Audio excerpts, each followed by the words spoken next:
В Запорожье, обстрелянном российской армией в ночь на пятницу, количество пострадавших возросло до 9. 5 погибли, сообщает Государственная служба по чрезвычайным ситуациям Украины. Есть пострадавшие в результате дроновой атаки на Одессу. Она длилась несколько часов. Обстрелы украинских территорий возобновились вскоре после того, как президент Украины Владимир Зеленский получил копию разработанного США плана окончания войны. В нем 28 пунктов. План в его нынешней версии СМИ называют крайне невыгодным для Киева. По сообщениям Axios, Зеленский согласился вместе с Вашингтоном заняться совершенствованием документа. Тем временем в Тернополе третьи сутки продолжаются поисково-спасательные работы после российского удара по многоэтажке. Число погибших в результате атаки выросло до 31. Ранены свыше 90 человек.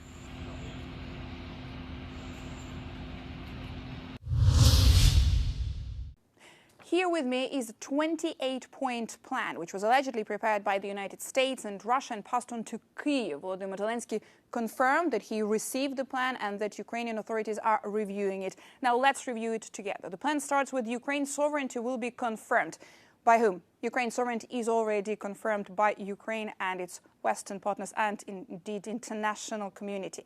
It is expected that Russia will not invade neighboring countries and NATO will not expand further. Now, here are Moscow's demands to NATO, not only to Ukraine, which will continue in this plan, including if NATO agrees not to station troops in Ukraine. It then goes into Ukraine will receive reliable security guarantees. Now, mind you, Ukraine already received security guarantees as per the 1994 Budapest Memorandum, which guaranteed its sovereignty and territorial integrity in return for Ukraine giving up the third world's largest nuclear arsenal. The size of the Ukrainian armed forces will be limited. This is something that Russia has been insisting upon since the very beginning of the full-scale invasion, wording it as demilitarization of Ukraine. Following in the same category is demand about European fighter jets not to be stationed in Ukraine and instead to be stationed in Poland. Russia will be reintegrated into the global economy. The lifting of the sanctions will be discussed and agreed upon. This is, of course, Russia's biggest demand, specifically given the latest tough sanctions by the United States and Trump administration on Lukoil and Rosneft. There's an interesting part regarding the frozen asset. So, according to this leaked plan, $100 billion in frozen assets, frozen Russian assets, will be invested in US-led efforts. Now, the US will receive 50% of the profit from this venture. Now, this is something that the European Union clearly will have a lot to say about. Russia also promises to enshrine in law its policy of non-aggression towards Europe and Ukraine. Not only Ukraine now, but also Europe and the European countries. Let's go to the territorial concessions here. Crimea, Luhansk and Donetsk will be recognized as de facto Russian, including by the United States. How can the United States now recognize them de facto and not de jure? Now, this is a big question, but clearly something that Moscow has been pushing upon. Kherson and Zaporizhia regions will be frozen along the line of contact. Russia does not control any region of Ukraine in its entirety. Now, the biggest presence and the biggest occupation in terms of the percentage of the territory that Russia has currently in Ukraine is Luhansk region. When it comes to Luhansk and Donetsk regions, known together as Donbas, this is not the area that Russia has been trying to occupy since the beginning of the full-scale invasion in 2022. This is something that Moscow troops have been trying to occupy since 2014, for over 10 years now.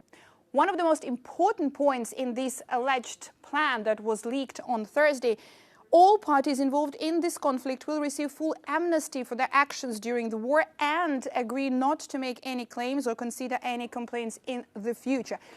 In which case, Russian forces and Russian authorities are trying to completely justify everything that their troops done in Ukraine, starting from the very first atrocities discovered when it came to the occupation of the Kyiv region, which lasted for a month, and the atrocities and revelations which the world saw when it comes to the liberation of Bucha, Irpin, and the rest of the Kyiv region, when it comes to the liberation of the Kharkiv region and the torture of the civilians and the sexual violence by Russian forces. Now, Ukrainian authorities did not say whether they are going to reject it or whether they're going to accept it. They do say that they're going to review that and they're going to engage in the dialogue. But clearly, some of these points are a no-go for Kyiv. В четверг переговоры на климатическом саммите КОП-30 в бразильском Белене были прерваны из-за пожара. Как раз в тот момент, когда участники переговоров пытались заключить соглашение по укреплению международных усилий в области климата. Судя по камерам наблюдения, огонь вспыхнул в выставочном павильоне и быстро распространился по внутренней обшивке стен и потолка. Была проведена экстренная эвакуация. 13 человек обратились за медпомощью. Местная пожарная служба заявила, что причиной возгорания, вероятно, стала микроволновая печь. Огонь был потушен в течение 6 минут. Саммит КОП-30 завершается в пятницу. Его цель – найти консенсус среди почти 200 стран-участниц. Принимающая конференцию Бразилия рассматривает заключение соглашения как важнейший шаг к активизации международных действий в области климата и демонстрации того, что существует широкая поддержка для ускорения превращения десятилетий обещаний в действие.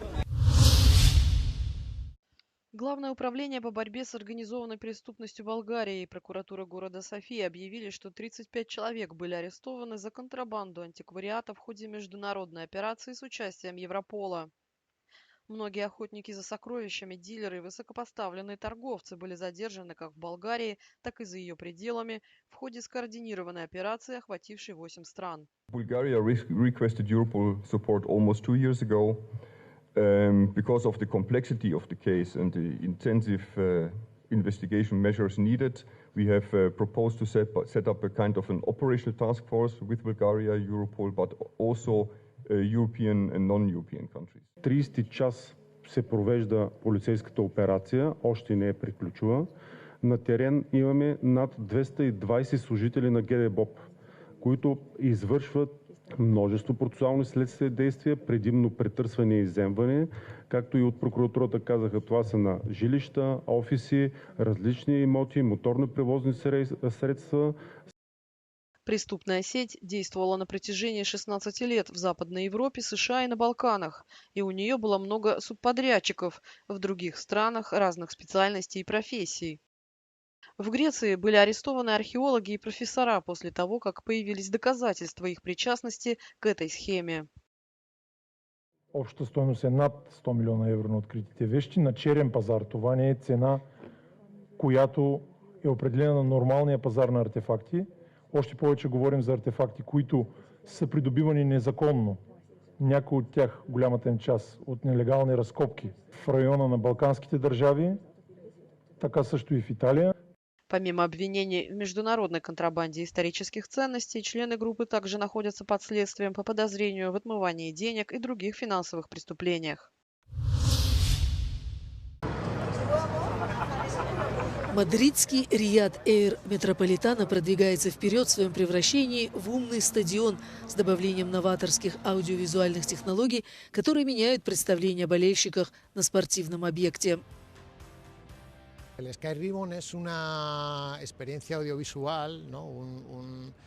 un nuevo soporte audiovisual con el que hemos dotado al Riad Metropolitano de pues una nueva piel digital a una cubierta que ya existía y de la que estamos súper orgullosos en el club, y sobre todo en la que nos hemos esforzado en respetar la arquitectura de esa cubierta y la parte de ingeniería y aportar un nuevo soporte que enriquezca una experiencia que ya era buena y que creemos que ahora es un poquito mejor.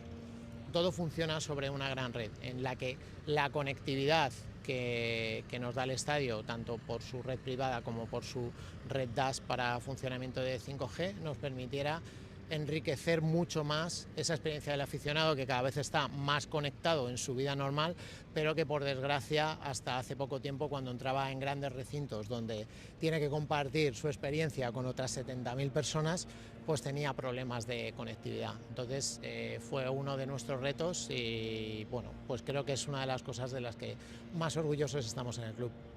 El estadio Riyadh Air Metropolitano sigue consolidándose como uno de los grandes escenarios del fútbol europeo. Para 2026 habrá albergado ya 2 finales de la Liga de Campeones, un hito que refuerza su peso internacional y su capacidad para organizar eventos de máxima exigencia.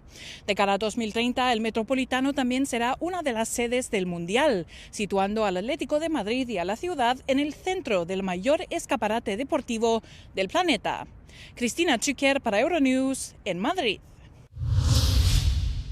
The inaugural Doha Film Festival is officially underway. Over the next week, 97 films from 62 countries will be screened here, signaling a bold step for cinematic diversity in the region.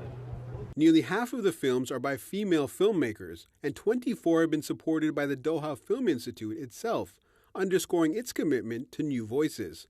Majid Al-Ramehi is a Qatari filmmaker who also works as a film programmer with the festival. So myself, alongside the committee, we work together in terms of understanding, one, how the festival positions itself regionally, how the films that we select are both somehow reflecting a kind of moment in which the world is going through, as well as highlighting the most vibrant and urgent voices of cinema. There's also plenty of star power here, including award-winning directors Steven Soderbergh and Jim Sheridan, as well as actor Rami Youssef. Everyone who is attracted to us believes in what we do, and they've seen the identity and the genuine belief in cinema and importance of culture and arts in people's life and how it can be a transformative tool for the societies. And these people who come and participate in the festival, they have the same mindset. The festival opens with The Voice of Hind Rajab, a true story of a 5-year-old Palestinian girl trapped in a car under Israeli fire. It won the Silver Lion Grand Jury Prize in Venice and is now making its Middle East premiere. Adil Halim, Euronews, Doha.